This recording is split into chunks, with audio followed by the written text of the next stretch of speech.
Laurence Carlinet, vous êtes directeur du développement d'AGFOS PME. Est-ce que vous pouvez nous expliquer en quoi consiste l'implication d'AGFOS PME dans l'emploi maritime, dans l'économie maritime? Bien sûr. Alors AGFOS PME, c'est donc un OPCA ou un fonds d'assurance formation. D'abord peut-être expliquer ce que c'est qu'un OPCA et après parler de l'implication dans le maritime. Donc un OPCA, c'est un organisme paritaire, collecteur agréé. Donc paritaire parce que c'est une gestion paritaire, à la fois employeur et salarié.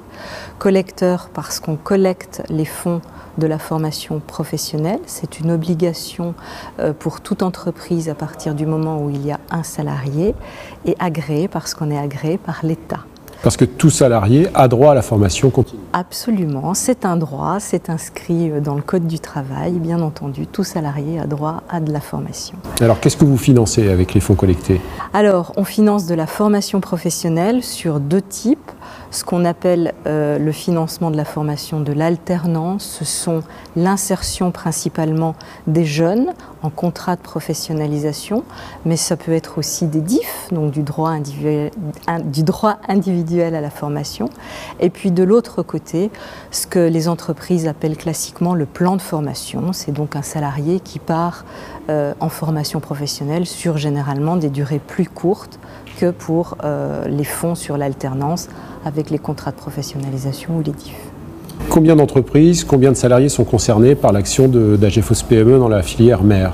Alors, dans la filière mer, on a donc des branches professionnelles qui sont adhérentes. On en a 6 qui sont les industries nautiques, les pêches, culture marine, le mareyage, les sports nautiques, le courtage. Et puis on a également des adhésions qui ne sont pas des adhésions collectives de branches, mais ce qu'on appelle des adhésions individuelles. Ce sont des secteurs. Et là, on va retrouver les armateurs, on va retrouver le remorquage, l'amanage, le pilotage et le sauvetage maritime en mer. D'accord.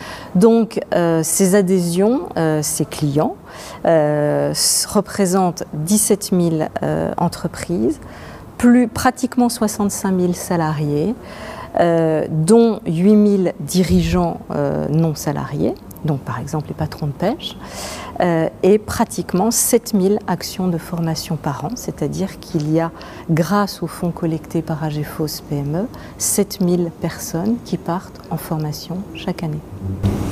Alors, vous cultivez une approche en filière. Qu'est-ce que ça veut dire exactement?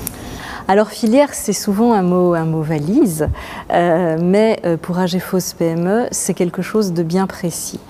Je vous l'ai dit, on accompagne de nombreuses branches professionnelles, dont les branches du maritime, et les branches ont une approche qui est souvent une approche sectorielle à l'intérieur de leur branche. La proposition d'AGFOS PME, quand on propose des filières, c'est de dire vous avez à côté de vous et à l'intérieur de votre OPCA d'autres branches professionnelles qui réfléchissent sur des problématiques souvent identiques, qui ont des réflexions, voire des solutions qui peuvent être adaptables chez vous.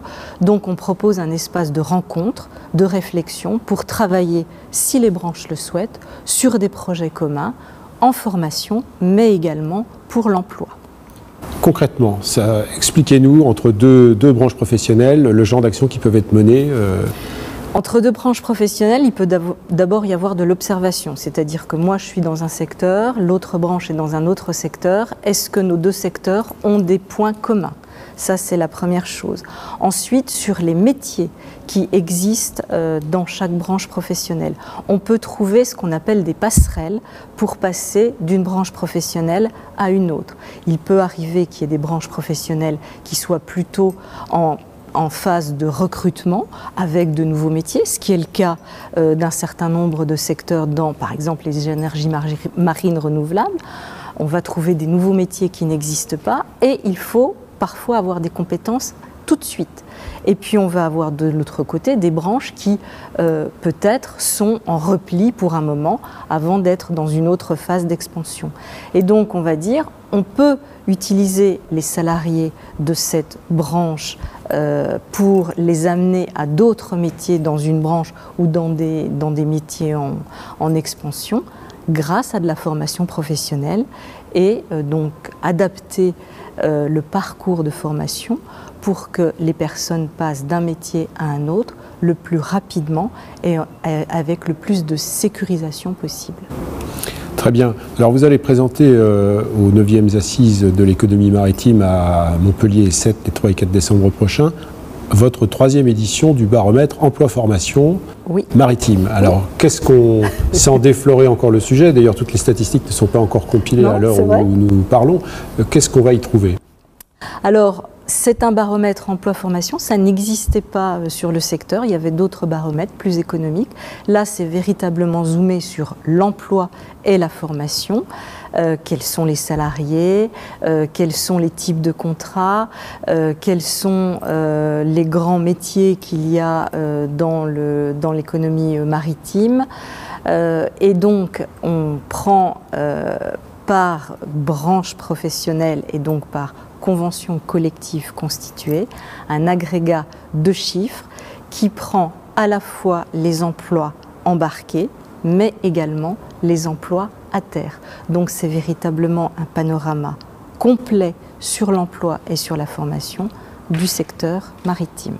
Écoutez, on a hâte de découvrir ce baromètre et donc nous nous retrouvons très prochainement à Montpellier. À bientôt. Merci beaucoup.